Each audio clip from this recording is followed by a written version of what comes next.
They thought she was just another passenger they could bully. They thought her ticket was a mistake, her presence a glitch, and her voice a noise to be silenced. When the lead flight attendant accused 24-year-old Nia Washington of endangering the aircraft, she expected the police to drag her off. She expected applause from the elite cabin, but she didn't expect the captain to slam on the brakes the second he heard one specific name, a name that turned the hunter into the hunted and grounded a transatlantic flight in a way no one saw coming. Buckle up. You are not ready for this turbulence. The recycled air inside the cabin of the Boeing 777 always smelled the same, a mix of stale coffee, expensive leather, and the faint, chemically sweet scent of sanitizer. For most people, it was the smell of travel, of vacation. For Nia Washington, it was usually the smell of peace. She traveled nearly 300 days a year. She knew the rhythm of boarding better than she knew the layout of her own apartment in Chicago.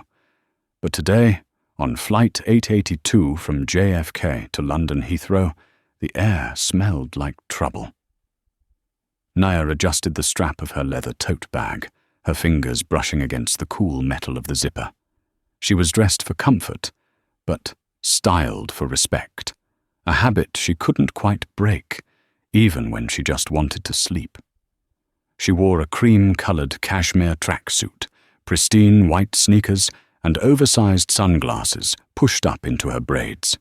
She held her boarding pass loosely in her hand, the bold letters 1A printed clearly on the screen of her phone. She stepped onto the plane, the transition from the jet bridge to the cabin marking a shift in atmosphere. To her left, the cockpit door was open, pilots running through pre-flight checks. To her right, the sanctuary of first class.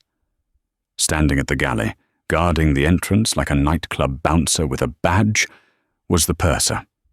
Her name tag read, Patricia. She was a woman in her late 50s, with hair sprayed into a helmet of blonde immobility and a smile that didn't reach her eyes. It stopped firmly at her clenched jaw. Nia offered a polite nod, stepping toward the left aisle. "Good evening."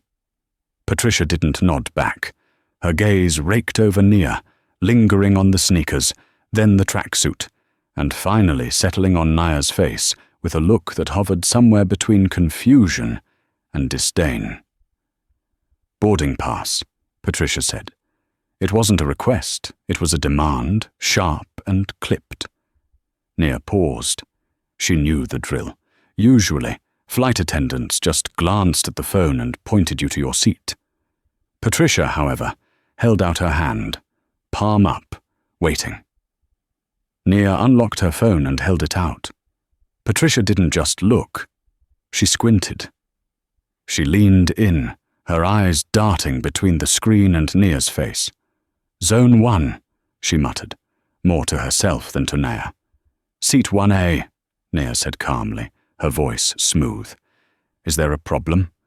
Patricia let out a short, sharp breath through her nose. "This is the first-class cabin, miss. Economy and premium economy are through the second aisle, past the galley."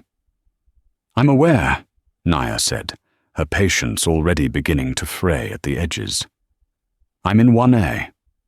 Patricia stared at her for a long, uncomfortable second. The line of passengers behind Nia was starting to build up. A man in a grey suit behind her sighed loudly, checking his watch. "I need to scan it," Patricia said, snatching the phone from Nia's hand before she could offer it. She walked over to the scanner mounted on the wall near the door, tapping the screen aggressively. The machine let out a happy bing, flashing green. Patricia frowned. She looked at the machine as if it had betrayed her. She handed the phone back to Nia, but she didn't move out of the way. "You might want to double-check your seat assignment when you get settled," Patricia said, her voice dropping to a patronizing whisper. "Sometimes the system upgrades people by mistake, and we have to move them back once the paying passengers arrive. Don't get too comfortable." Nia felt the heat rise up her neck, but she kept her face neutral. "I paid full fare, Patricia, but thanks for the concern." She stepped past the flight attendant, feeling the woman's eyes boring into her back. The cabin was already half full. In seat 1F, across the aisle, sat a man who looked like he owned a bank. Older, white, sipping a pre-departure scotch. He glanced at Nia, then at Patricia, and quickly looked back at his drink, sensing the tension. Nia reached seat 1A. It was a suite, really. A sliding door, a lie-flat bed, a massive entertainment screen. She placed her tote bag in the overhead bin and settled into the seat, exhaling a long breath. She just wanted to get to London. She had a meeting that could change the trajectory of her entire firm. She pulled out her laptop and a sleek, bound notebook. She needed to review the acquisition numbers for the merger. "Excuse me." Nia looked up. It was Patricia again. She was standing over Nia's pod, looming. "Yes?" "I need you to stow that bag," Patricia said, pointing to Nia's small crossbody purse, which was tucked safely by her hip. "I'll stow it for takeoff," Nia said. "We're still boarding." "It's a safety hazard," Patricia snapped, "and I need to see your boarding pass again. The gate agent just radioed. There's a discrepancy with the count." Nia's brows furrowed. "I just showed it to you. The machine scanned it green." "Machines make errors. People make errors," Patricia said, her tone dripping with implication. "Let me see it." Nia unlocked her phone again and held it up. Patricia didn't take it this time. She just stared at it. "Nia." "Washington." Patricia read the name slowly, tasting it like spoiled milk. "And how exactly did you purchase this ticket, Miss Washington? Through a third-party site? Employee standby?" "I bought it directly through the airline," Nia said, her voice hardening. "Is there a reason you are harassing me, Patricia?" The cabin went quiet. The man in 1F put his drink down. 2 rows back, a woman in pearls peered over her reading glasses. Patricia's face flushed a blotchy red. "I am doing my job. Ensuring the integrity of the first-class cabin is my job. We have high-value clients on this flight who expect a certain atmosphere. I'm just trying to verify that everything is correct because, frankly, it's unusual." "What is unusual?" Nia asked, locking eyes with her. "Be specific." "The last-minute booking," Patricia stammered, caught off guard by Nia's directness. "And the luggage. That bag looks oversized." "It fits in the bin perfectly," Nia said. "I'm going to have to ask you to move your bag to the closet up front," Patricia said, shifting tactics. "The overhead bins in row 1 are reserved for crew equipment on this flight." Nia looked at the empty bin above her. "It's empty, and the man across from me has his roller bag in his bin." "His bin is different," Patricia said instantly. "Move the bag, or I will have it checked to the hold." Nia closed her eyes for a second. "Choose your battles," she told herself. "Don't let her win by making you lose your cool." Nia stood up, took her tote bag down, and handed it to Patricia. "Fine. Put it in the closet." Patricia took the bag, surprised by the compliance, but she wasn't done. As she turned to walk away, she muttered, loud enough for the first 3 rows to hear, "Unbelievable. No manners." Nia sat back down, her heart pounding against her ribs. She pulled out her phone and sent a quick text to her assistant, Sarah. "FA is on a power trip. Might be a long flight. If I lose Wi-Fi, I'm okay." She didn't know yet that Wi-Fi would be the least of her problems. 30 minutes passed. Boarding was nearly complete. The door-closed announcement had not been made yet, but the frantic energy of the aisle had settled into the low hum of seated passengers. Nia had her noise-cancelling headphones on, trying to drown out the memory of Patricia's face. She was reviewing a PDF on her tablet, highlighting a clause in the contract regarding liability. She felt a tap on her shoulder, a hard, persistent tap.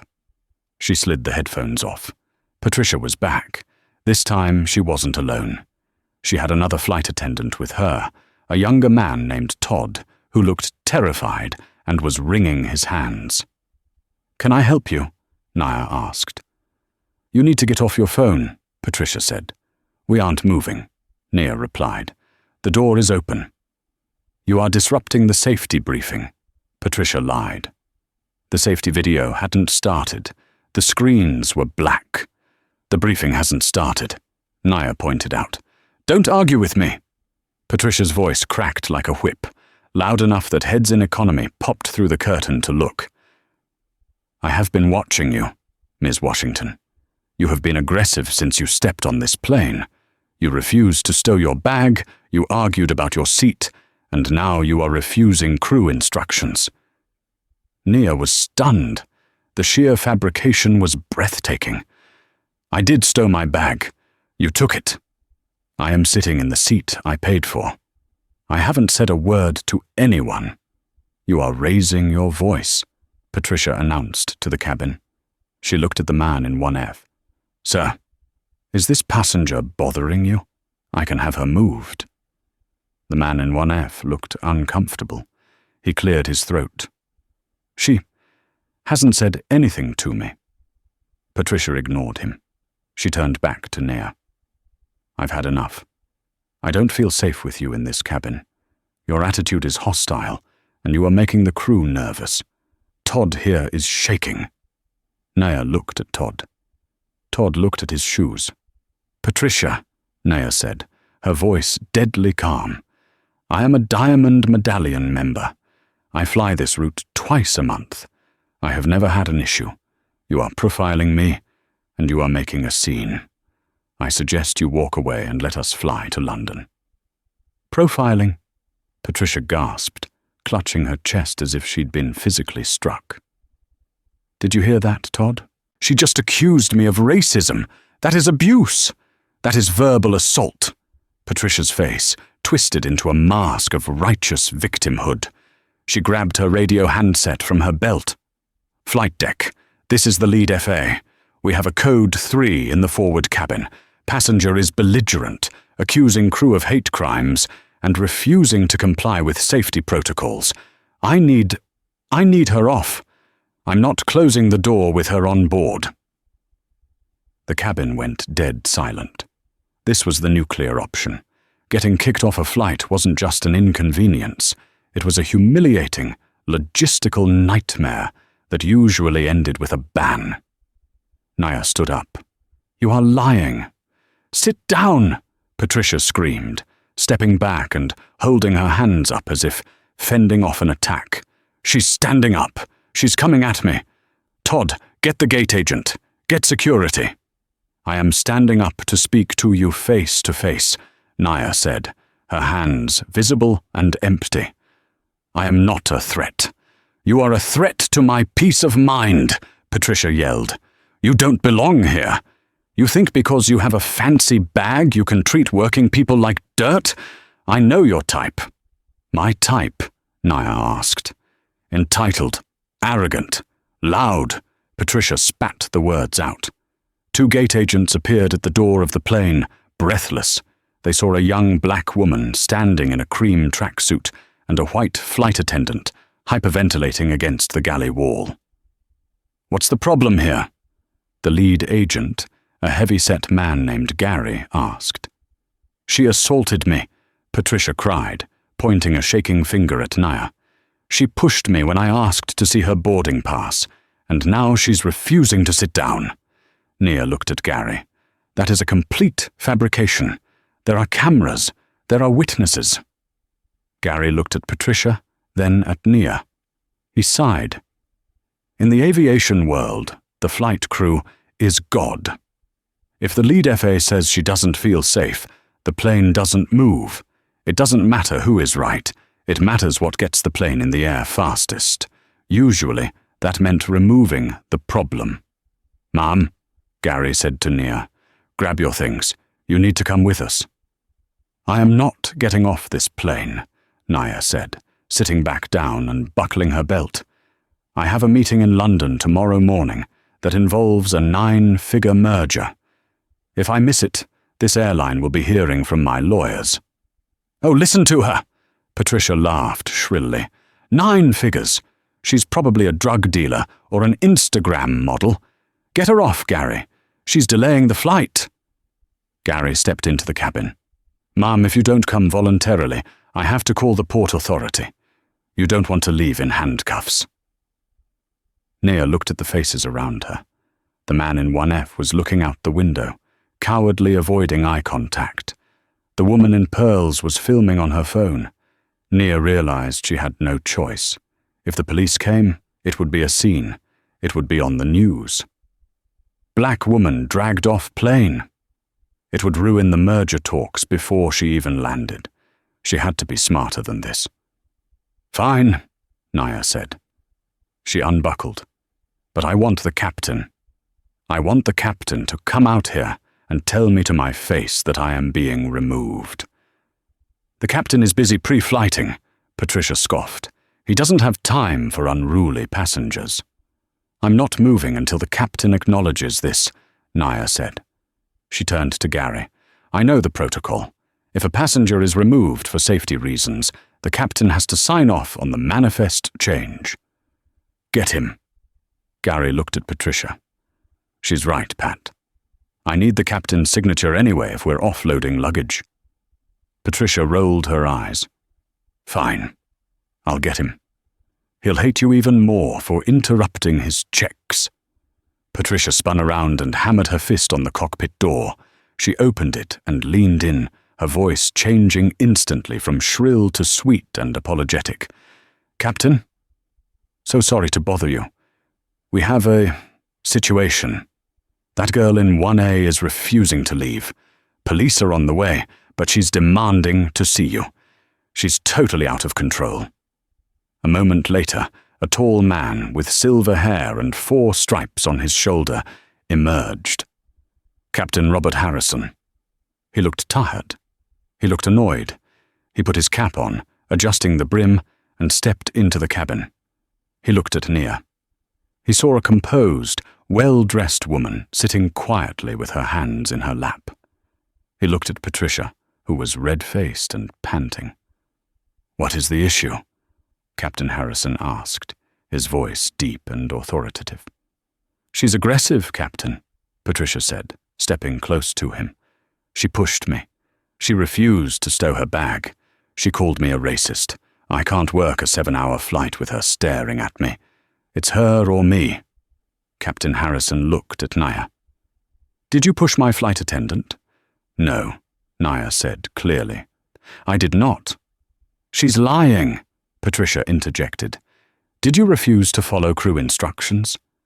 "I complied with every instruction, including the unreasonable ones," Nia said. "Captain, I am simply trying to get to London. My name is Nia Washington. I am the Chief Financial Officer of Stone Enterprises." The captain's face didn't change at the title. He heard CFO and Washington, and it meant nothing to him. He was a pilot, not a stockbroker. "Ms. Washington," Captain Harrison said, "my crew says you are a disruption. In the air, trust is everything.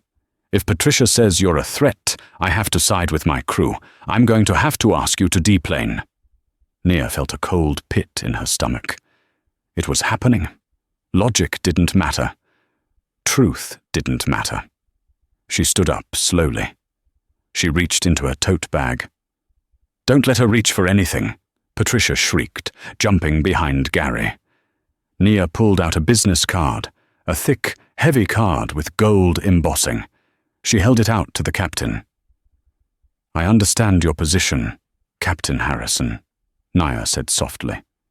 "But before I leave, and before you sign that manifest removing me, I need you to make one phone call, to verify who I am."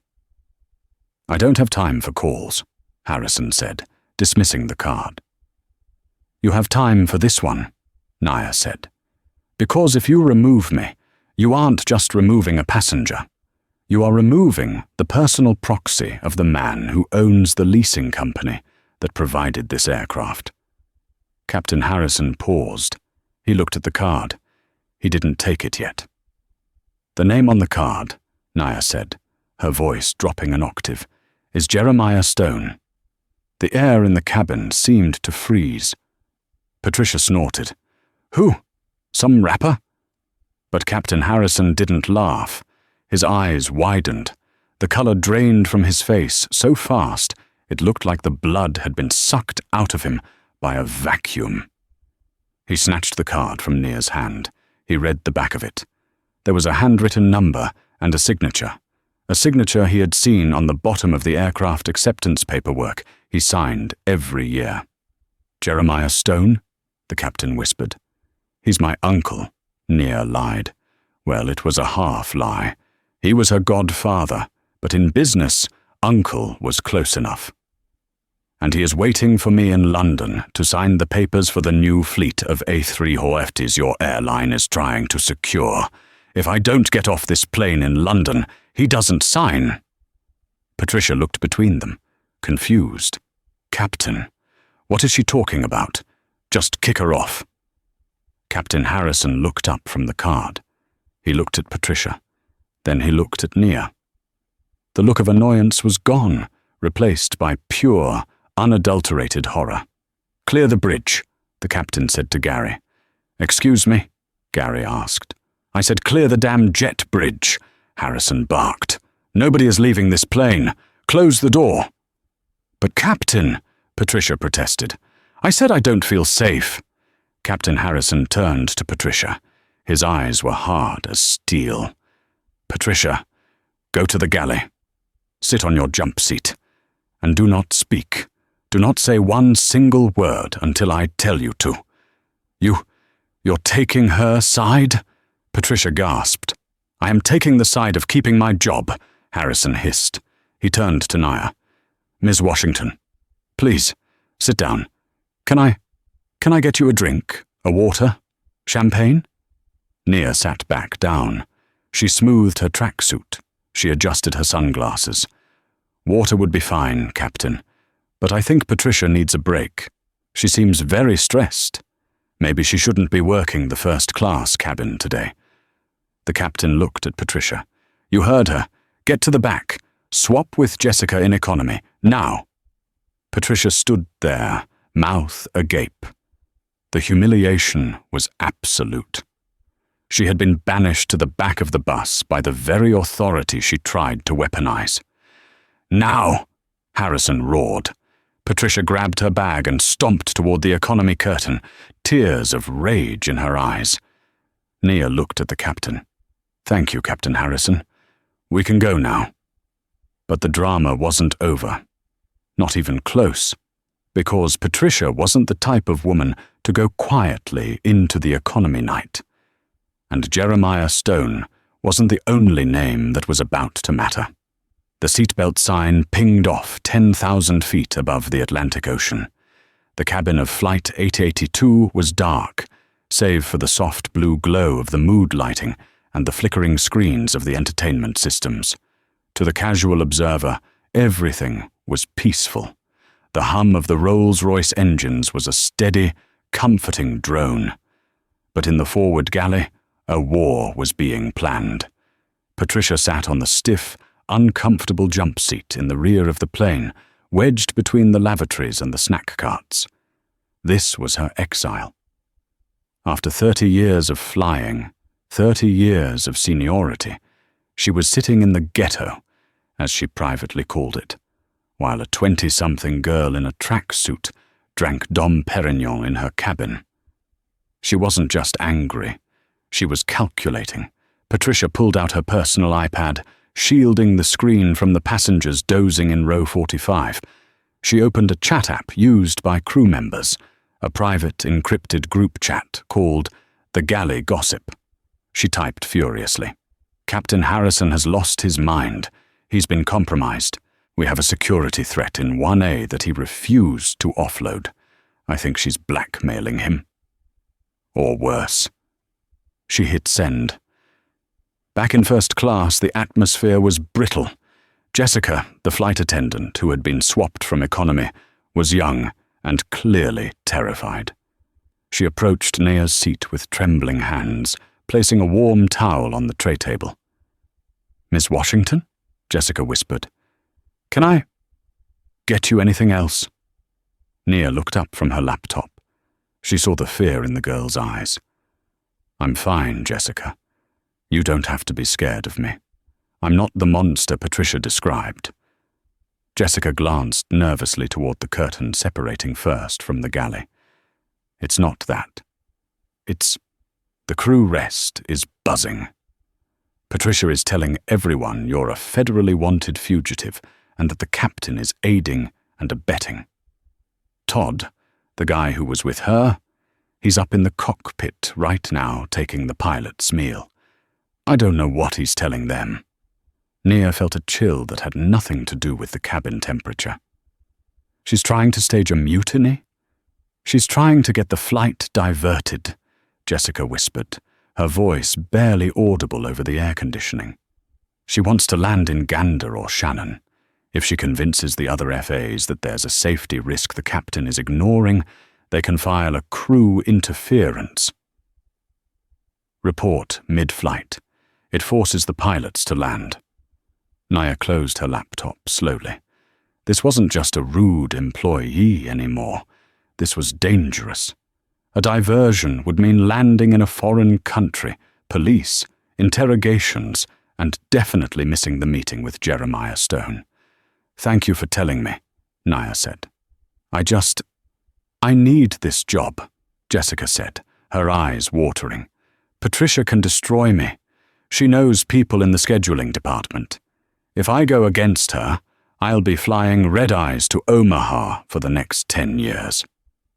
"If you stick with me," Nea said, looking her dead in the eye, "you won't be flying commercial at all. You'll be managing a private fleet. I promise you that." Jessica blinked, stunned by the offer. But before she could respond, the interphone chimed 3 times. The emergency signal. Jessica's face went pale. She picked up the handset in the galley. Nea watched her reflection in the darkened window. She saw Jessica nod, say, "Yes, Captain," and hang up. Jessica walked back to Naya, looking sick. "The captain wants you in the cockpit," she said. "The cockpit?" Naya asked. "Passengers aren't allowed in the cockpit post 9/11. He said it's urgent. He's cleared it. Todd is coming out to escort you." The cockpit door buzzed open. Todd, the nervous male flight attendant, stepped out. He looked sweaty. He didn't look at Naya. He just gestured for her to come. Nea unbuckled her belt. She grabbed her phone and her passport. She walked to the front, feeling the eyes of the entire first-class cabin on her. The man in 1F was wide awake now, watching the drama unfold like a live movie. Nea stepped into the cockpit. The space was cramped, illuminated by hundreds of glowing buttons and screens. The roar of the wind was louder here. Captain Harrison was in the left seat. The first officer, a younger man named David, was flying. Harrison turned his chair around. He didn't look angry. He looked grave. "Shut the door, Todd, and stay out," Harrison ordered. Todd hesitated, then closed the door, leaving Naya alone with the pilots. "Ms. Washington," Harrison said, his voice low, "we have a problem. A big one." "Patricia," Naya guessed. "She's used the Accuses system, the text messaging system we use to talk to the ground," Harrison said, pointing to a small screen on the center console. She accessed the terminal in the rear galley. She sent a message to company dispatch claiming that there is a hostile entity on the flight deck and that the captain is under duress. Naya gasped. She reported a hijacking? That's a felony.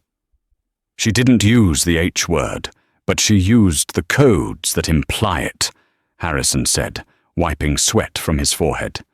"Dispatch is asking for verification. If I don't give them the correct code in the next 5 minutes, they will scramble fighter jets. They will assume I'm flying with a gun to my head. So tell them the truth," Naya said. "I can't," Harrison said grimly, "because Once that code is sent, protocol dictates that any communication from the cockpit is assumed to be coerced. If I type, "Everything is fine," they will read it as, "He is being forced to type this." The only way to clear this is to have a verified, third-party authority on the ground vouch for the situation. He looked at Naya. "You said you know Jeremiah Stone." "I do." "Does Jeremiah Stone know the CEO of this airline?" "He plays golf with him," Naya said. "Then you need to get him on the phone."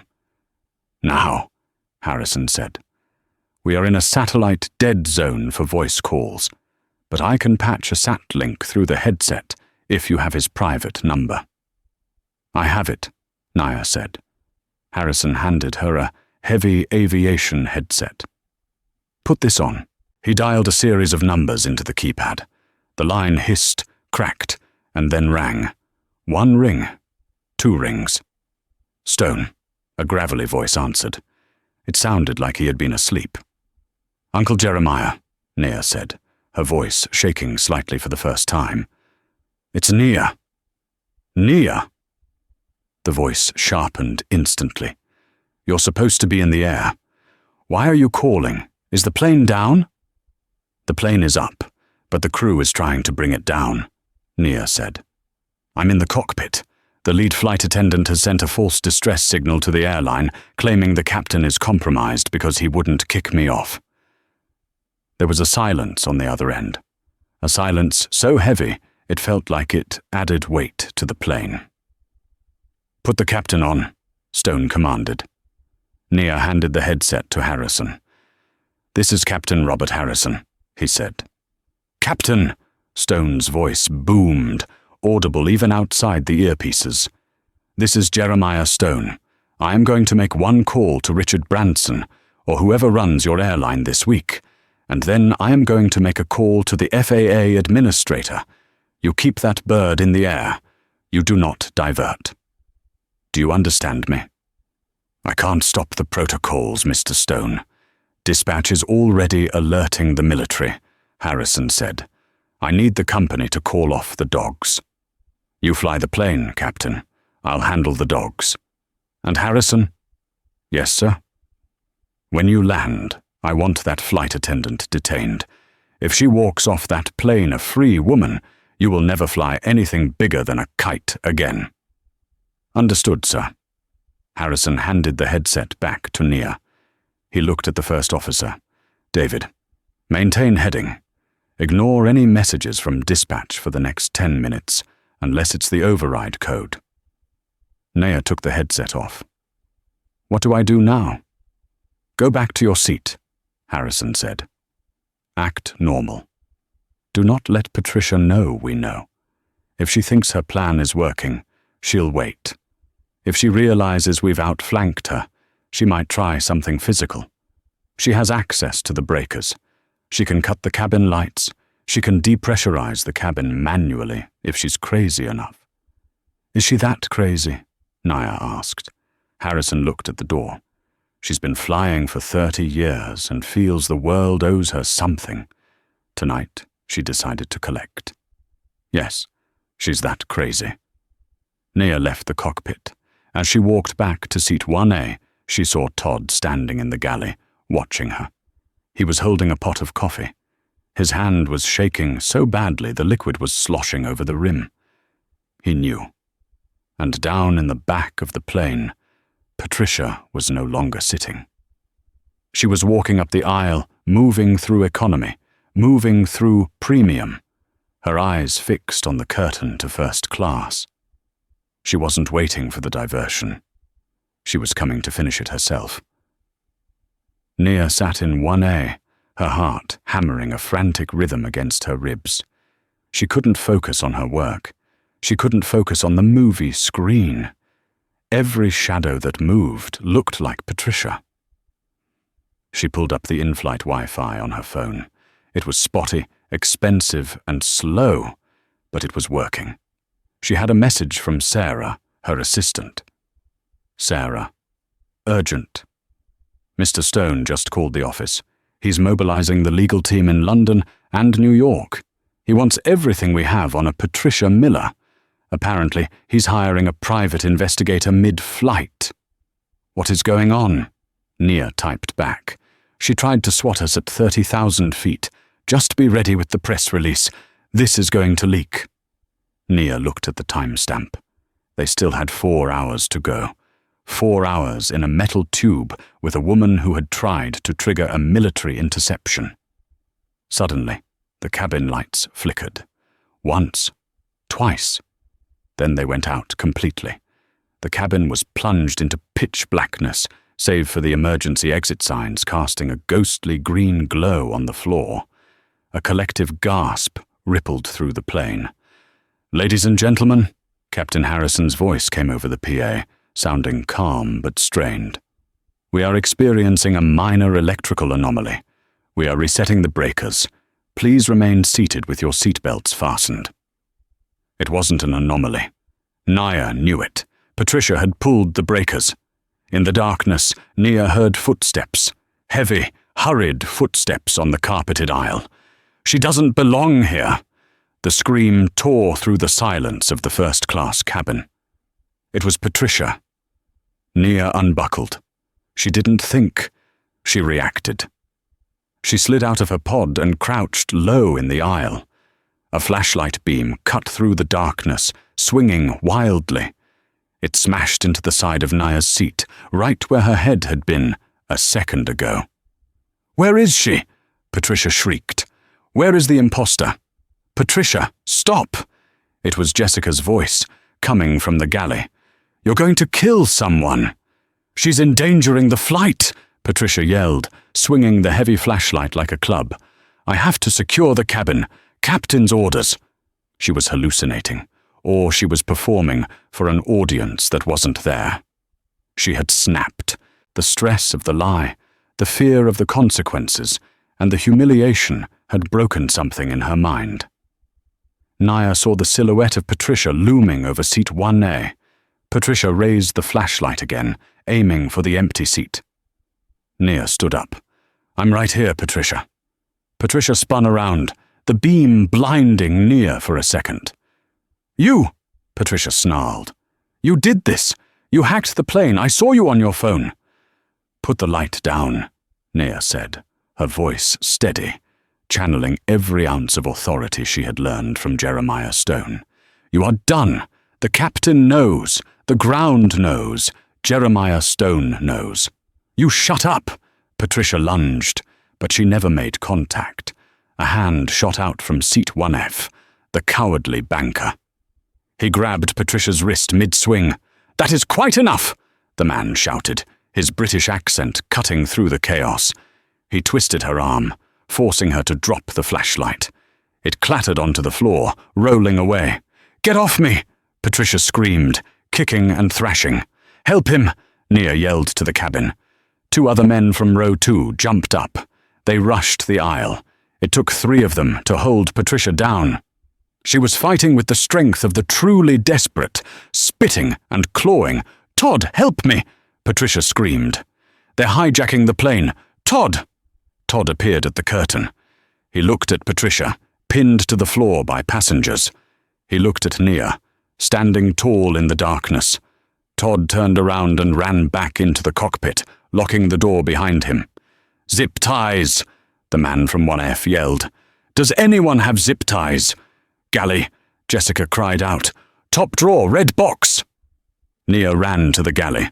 She ripped open the drawer, finding the plastic restraints used for unruly passengers. She sprinted back and handed them to the banker. They bound Patricia's hands behind her back. She stopped screaming, collapsing into a sobbing, incoherent mess on the floor of the first-class aisle. The lights flickered and buzzed back on.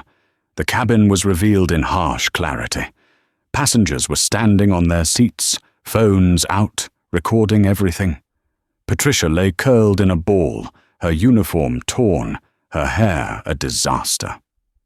Nia stood over her, breathing hard. She smoothed her tracksuit. She picked up her sunglasses, which had fallen in the scuffle. The banker from 1F stood up, adjusting his tie. He looked at Nia with a newfound respect. "My name is Andrew Sterling," he said, extending a hand. "I apologize for not intervening sooner. I didn't think it would come to this." "Near Washington," she said, shaking his hand. "Thank you, Andrew." "Is she mad?" Andrew asked, gesturing to Patricia. "No," Nia said, looking at the sobbing woman. "She's just someone who thought power was a toy she could play with. And she broke it." The interphone chimed. "Miss Washington?" It was the captain. "We have regained control of the electrical system. Dispatch has cleared the code. Mr. Stone came through. We are continuing to London. Police will meet the aircraft at the gate." "Thank you, Captain," Nia said. "The threat has been neutralized, restrained by passengers." "Copy that. I'm locking the cockpit down until wheels stop. Good luck back there." Nia sat back down in seat 1A. She looked at the woman on the floor. "Jessica!" Nia called out. Jessica appeared, looking like a ghost. "Get her some water," Nia said, pointing to Patricia. "And get her a blanket. We don't need her dying of shock before I can sue her." The remaining hours of the flight were a surreal blur. Patricia was moved to a jump seat and guarded by Andrew and another passenger. The cabin was silent, but the Wi-Fi was blowing up. The videos were already hitting Twitter. The hashtag #SajarFlight882 was trending. But the real twist was waiting in London. Because Patricia wasn't just a rogue flight attendant.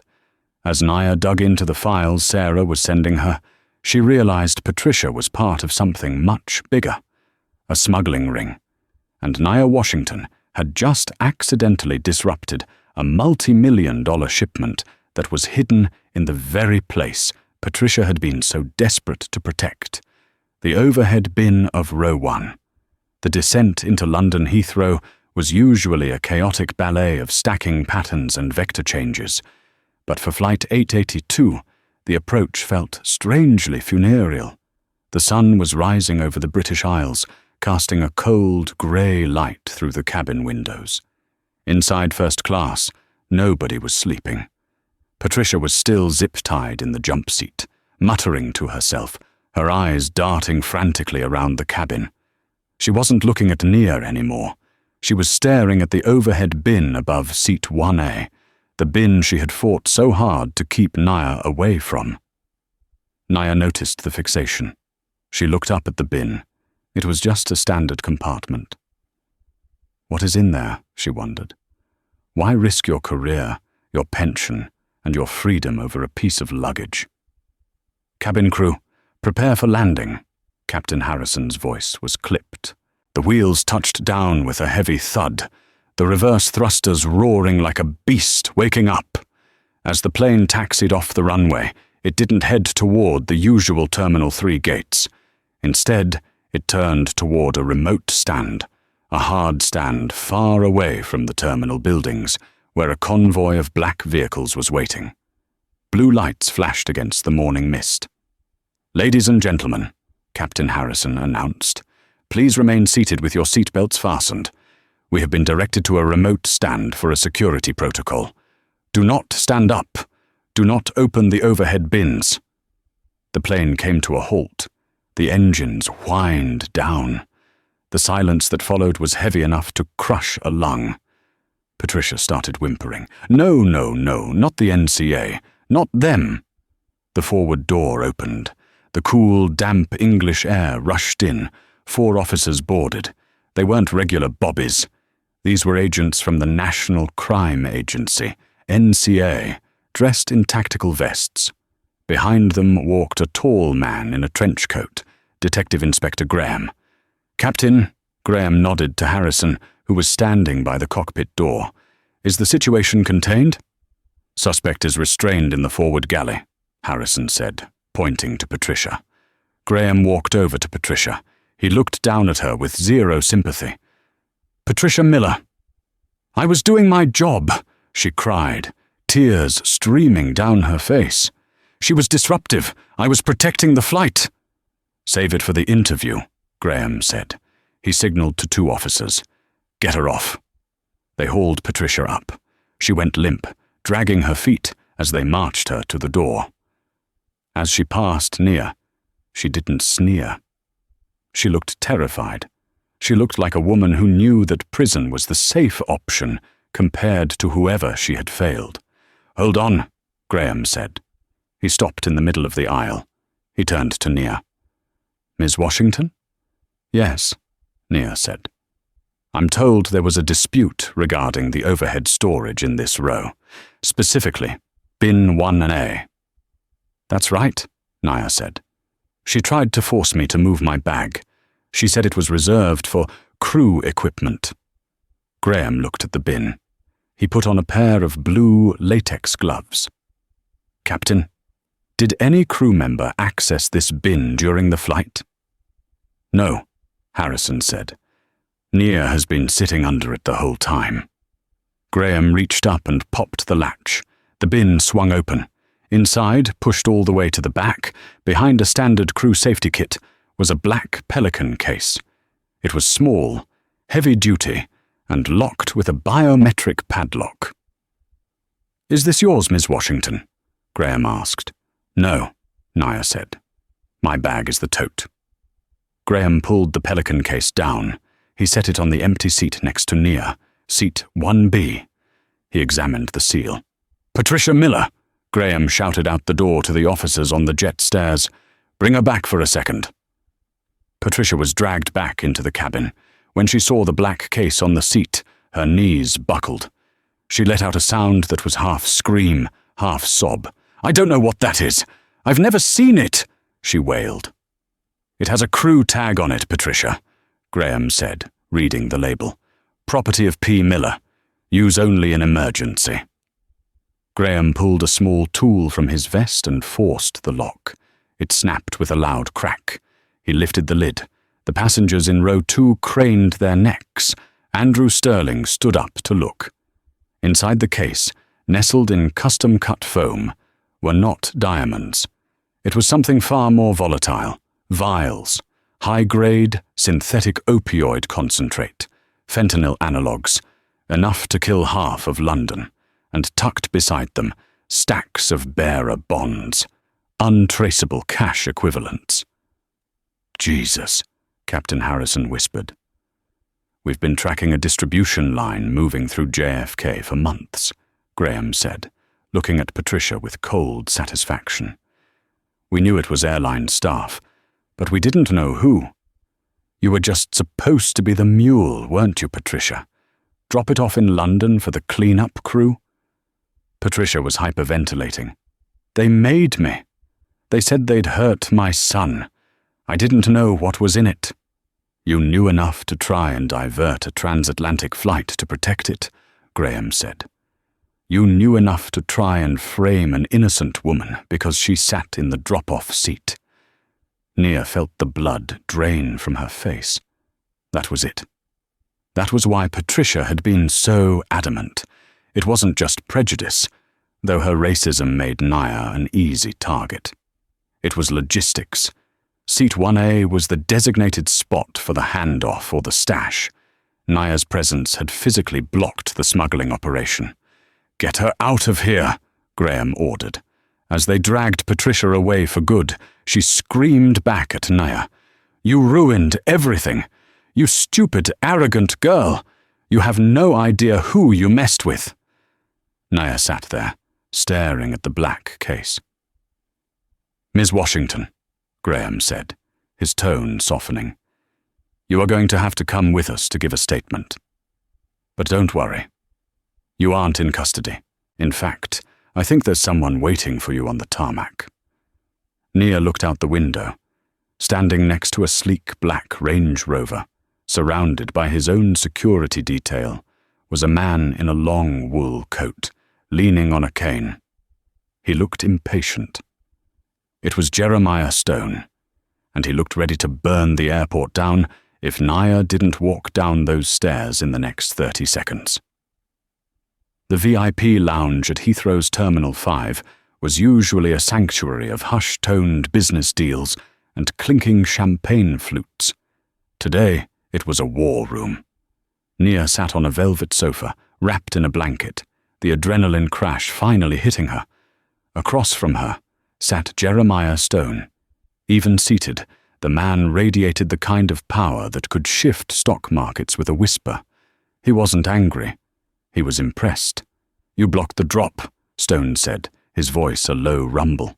He gestured through the glass wall where Detective Inspector Graham was debriefing Captain Harrison.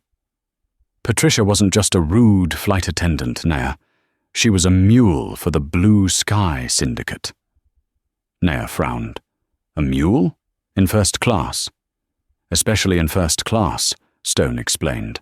They use senior staff, people nobody suspects. Seat 1A is the blind spot.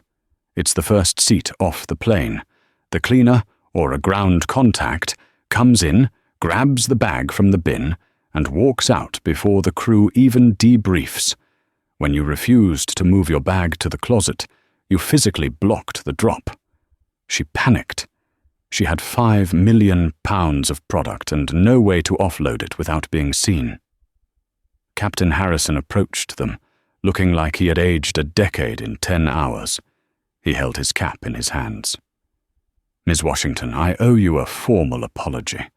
I let a criminal manipulate my flight deck. I nearly made a catastrophic mistake." "You made the right call in the end, Captain," Nia said softly. "You kept us in the air." "The airline is terrified," Harrison whispered. "They're preparing a settlement offer. They want to buy your silence." Stone scoffed, cutting the air with his hand. "Tell your bosses that if they want this quiet, they need to do better than a voucher. Nia, we aren't done. The police have Patricia, but they don't have the receiver, the person on the ground who was supposed to grab that case." "Graham said they were investigating," Nia said. "Police investigate," Stone said, his eyes scanning the lounge entrance. "We resolve. That receiver is still here. They lost a fortune today. They won't just walk away." Almost on cue, the lounge doors slid open. A man in a pristine Heathrow Ground Services uniform walked in, holding a clipboard. He scanned the room, his eyes locking onto Nia with a cold, predatory focus. He walked straight toward them. "Ms. Washington?" the man asked, his smile not reaching his dead eyes. "I'm the baggage concierge. We have your checked luggage downstairs. You need to come identify it." "I didn't check any luggage," Nia said, her voice steady. The man froze. "The system says otherwise. 2 large suitcases. Come with me. Now." He reached for her arm. Stone stood up faster than a man of his age should have been able to. He placed himself between Nia and the man, his cane striking the floor with a heavy thud. "She isn't going anywhere," Stone growled. "Who sent you?" The man dropped the clipboard. His hand went to his belt. It was the desperation of a man whose multi-million-dollar shipment had just been seized. But he never got the chance. 3 of Stone's private security detail materialized from the shadows of the lounge. Before the concierge could draw a weapon, he was tackled to the plush carpet, pinned under the weight of professional bodyguards. "Get him out of here," Stone barked, "and give him to Graham." Nia watched the man being dragged away, her heart pounding. "Is it always like this working for you?" "Only on Tuesdays," Stone winked. "Come on. We have a press conference to schedule. The world needs to know the name Nia Washington." As they walked out, flanked by guards, Nia checked her phone. The story was already out. A video from the flight, posted by the woman in pearls, had hit 50 million views on TikTok. It showed Patricia screaming and Nia standing like a statue of defiance. The caption read, "The Queen of 1A versus the Karen of the Sky." Nia wasn't just a victim anymore. She was a global icon. And she was about to use that fame to make sure the airline paid for every single second of that flight. The fallout was a tsunami. In the 48 hours following the arrests, Royal Horizon Airlines saw its stock price plummet by 12%. But the real drama was happening behind closed doors in a high-rise London boardroom. Nia sat at the head of a mahogany table. To her right was stone. To her left, a team of sharks in suits. Across from them sat Charles Whitmore, the airline's CEO, looking like a man facing a firing squad. "Ms. Washington," Whitmore began, his voice strained, "we are prepared to offer you $5 million to put this unfortunate rogue employee incident behind us." Nia didn't blink. She slid a thick black folder across the table. "It wasn't a rogue employee, Charles," Nia said. "My team ran the data.